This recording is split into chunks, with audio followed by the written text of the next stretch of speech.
پہلی چیز تو ہم نے اس چیز کا خیال رکھنا ہے کہ تاریخ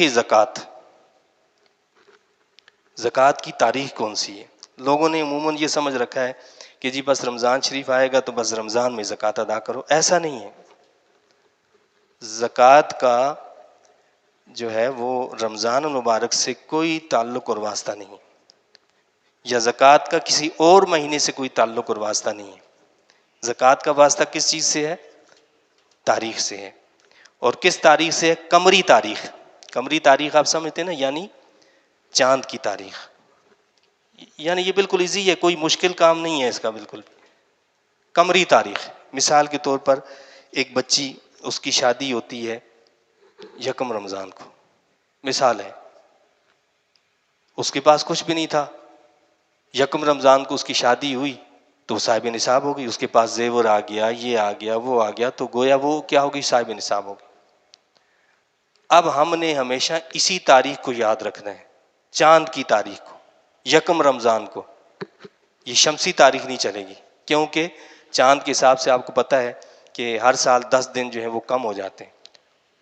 یعنی جو قمری سال ہے اس کے دن 355 ہیں، اور شمسی سال کے 365 دن ہیں، تو 10 دن اس کے زیادہ ہیں. تو قمری سال کا لحاظ رکھنا ہے، قمری تاریخ کا خیال رکھنا ہے. تو 1 رمضان کو اس کی شادی ہوئی تو وہ صاحب نصاب بن گئی. یا 1 رمضان کو کسی کے پاس اتنا پیسہ آ گیا جو 52.5 تولہ چاندی کی رقم کو پہنچتا تھا، اس دن وہ صاحب نصاب ہو گیا. اب لوگوں کو یہ رہتا ہے یار پورے سال کی یہ تاریخ، یہ سال گزرے گا تو یہ ہوگا. تو ایسا نہیں ہے. اب ہر چیز پہ سال گزرے گا، یہ تو پاگل ہو جائے آدمی. عقل میں آنے والی چیز نہیں ہے نا کہ جی آپ ہر چیز کا روزانہ کیسے حساب رکھیں گے. سمپل سی بات ہے. اسلام جو دینی فطرت ہے، اس نے جو نظام بھی ہمیں دیا وہ عین فطرت کے مطابق ہے.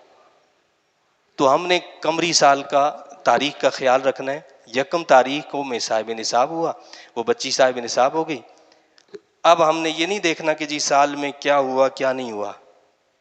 آئندہ سال اس دن وہ صاحب نصاب ہوا جو بھی ہے بندہ، اس دن اس پر زکوٰۃ لاگو نہیں ہوئی. کیوں لاگو نہیں ہوئی؟ کہ آج تو وہ صاحب نصاب ہوا ہے، اس پر 1 سال گزرنا چاہیے. ٹھیک ہے. اب اگلے سال، آئندہ سال اسی تاریخ کو ہم نے دیکھنا ہے 1 رمضان کو کہ میں کہاں کھڑا ہوں. سال کے اندر کیا ہوا اسے کچھ نہیں دیکھنا ہے کہ سال کے اندر کیا ہوا کیا نہیں، کیا آیا کیا گیا. بھائی اتنے میرا کرایہ آیا، اتنا میرا فلاں سے آیا، اس سے کوئی تعلق اور واسطہ نہیں ہے ہمارا. دینی فطرت کیا کہا؟ 1 رمضان کو ہم صاحب نصاب ہوئے. 1 رمضان کو میں نے دیکھنا ہے کہ میں کہاں کھڑا ہوں. یہ میرا بجٹ کا دن ہے. پورے ملک میں سال میں ایک تاریخ بجٹ کی ہوتی ہے نا بھائی. بجٹ ہوتا ہے کہ جی کتنا خسارہ ہوا، کتنا نقصان ہوا، کتنا فائدہ ہوا، دیکھا جاتا ہے. تو آپ کو اسلام کہتا ہے کہ یہ بجٹ کا دن ہے، آج آپ نے دیکھنا ہے کہ آپ کو کتنا نفع ہوا، کتنا نقصان ہوا. آپ کے ہاتھ میں جتنا کچھ آج ہے بس اسی پر زکوٰۃ لاگو ہے، باقی آگے پیچھے کسی پر نہیں. ٹھیک ہے. آج میں نے دیکھنا ہے میری تاریخ ہے 1 رمضان، اور یہ 1 رمضان ہے بالفرض، اور میں نے یہ دیکھنا ہے کہ آج سونا جو ہے اس کی کیا ویلیو ہے. قیمت فروخت کو دیکھنا ہے، قیمت خرید کو نہیں دیکھنا ہے. بھائی میں نے خریدا تھا 10,000 کا، اب میں کہوں کہ جی میں نے 10,000 کا خریدا تھا لہٰذا اسی نہیں. آج کی قیمت دیکھنی ہے. آج یہ سونا اتنی جو میرے پاس سونا ہے اس کی قیمت آج مارکیٹ میں کیا ہے. آج میرے پاس چاندی ہے تو آج میں نے پتہ کرنا ہے مارکیٹ میں کہ آج اس کی کیا قیمت ہے. میرے پاس ڈالر ہیں تو آج اس ڈالر کی قیمت کیا ہے. میرے پاس کوئی پلاٹ بیچنے کے لیے میں نے لیا ہوا ہے، اس پلاٹ کی آج قیمت کیا ہے. قیمت خرید نہیں، آج کی قیمت کیا ہے. مارکیٹ ویلیو پتہ کی جائے. یہ ہماری ذمہ داری ہے کہ ہم پتہ کریں بھائی آج اس کی ویلیو کیا ہے. میرے پاس ریال پڑے ہیں تو میں آج پوچھوں گا کہ آج ریال کی قیمت کیا ہے. میرے شیئرز ہیں، بینک بیلنس ہے، میرا کسی پر قرض ہے، یہ سارا میرا مال ہے. اس سب کو میں جمع کروں گا ایک جگہ پر اور پھر اس کی لگاؤں گا کہ بھائی کتنا پیسہ میرا ہے. یہ جتنا پیسہ میرا ہے اس میں سے میں نے منہا کرنا ہے کس کو؟ جو میرے اوپر واجبات ہیں. جیسے میں نے آپ کو مثال دی کہ بھائی میرا اس مہینے کا بل، جو میری تاریخ ہے نا 1 رمضان میری تاریخ ہے، اس سے پہلے میرا بجلی کا جو بل آ گیا ہے، میرا گیس کا جو بل آ گیا ہے، میرا گھر کا جو خرچہ اس کا جو ہے اس سے پہلے پہلے جو مجھے ادا کرنا ہے، یا اس طرح ایکس وائی زیڈ میں نے کسی کو کچھ پیسے دینے ہیں جو اس سے میں نے قرض لیے ہوئے تھے، ان سب کو اس میں سے منہا کر دیں گے، اس کو ہٹا دیں گے کہ بھائی اتنا تو میں نے ان کو دینا ہے، باقی بچا یہ مال، اس مال میں سے میں نے زکوٰۃ ادا کرنی ہے. ٹھیک، سمپل سی بات ہے. یعنی خیال کیا رکھنا ہے کہ ہم نے اس قمری تاریخ کو، لیکن بالفرض کسی کو خیال ہی نہیں، پتہ ہی نہیں ہے جی قمری تاریخ کیا ہے، اب وہ اس چیز کا پہلے تو خیال کرے، اندازہ کرے کہ کون سی تاریخ تھی جس میں صاحب نصاب بنا. لیکن اگر کسی طرح پتہ نہیں چلتا تو اب وہ ایک تاریخ مقرر کر لے کہ فلاں اسلامی تاریخ جو ہے وہ کیا ہے، میری قمری تاریخ ہے، اسی تاریخ کو میں نے زکوٰۃ ادا کرنی ہے.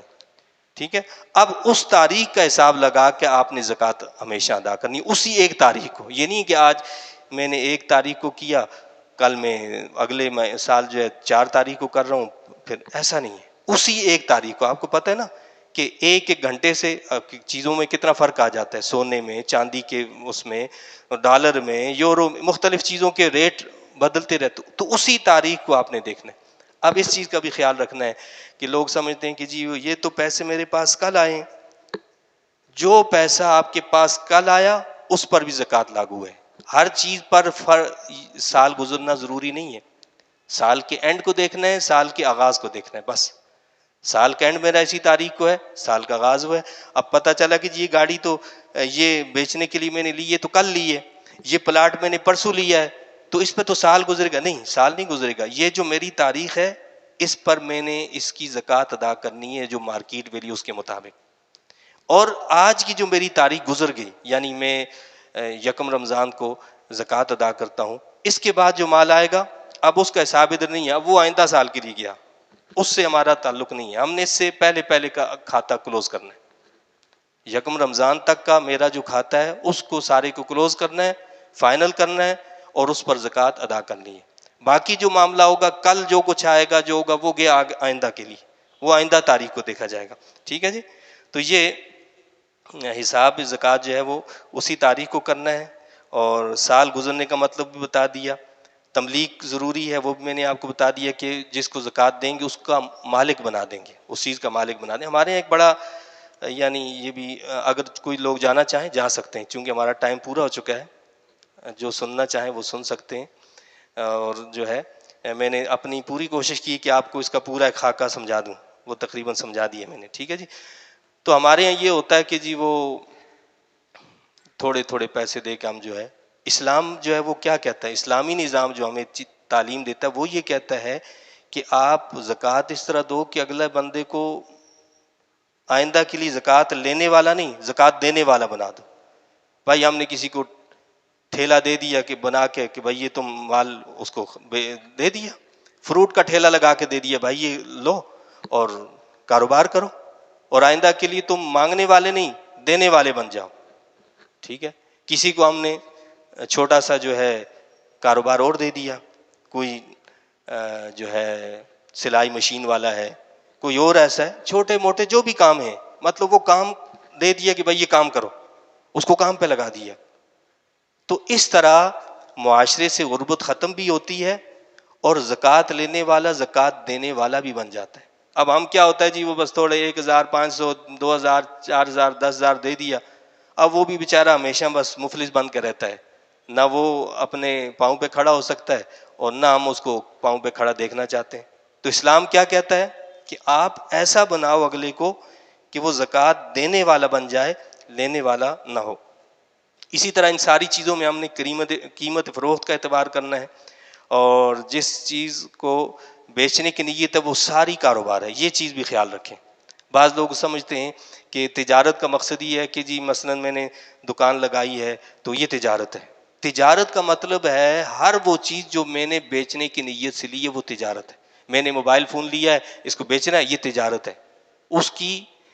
اس دن کی ویلیو کو دیکھا جائے گا کہ آج اس کی مارکیٹ ویلیو کیا. اس پر میں نے ایک گاڑی لی ہے بیچنے کے لیے تو اس دن اس کی مارکیٹ ویلیو دیکھی جائے گی کہ اس کی قیمت کیا ہے.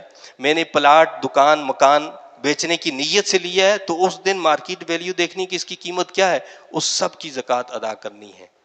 لیکن اگر میں نے بیچنے کی نیت سے نہیں لی تو وہ کاروبار میں داخل نہیں ہوگی، وہ تجارت میں داخل نہیں ہوگی. بصورت دیگر وہ کیا ہوگی، اس میں کاروبار میں اور تجارت میں داخل ہو جائے گی اور اس کی زکوٰۃ ادا کرنا لازمی ہوگی۔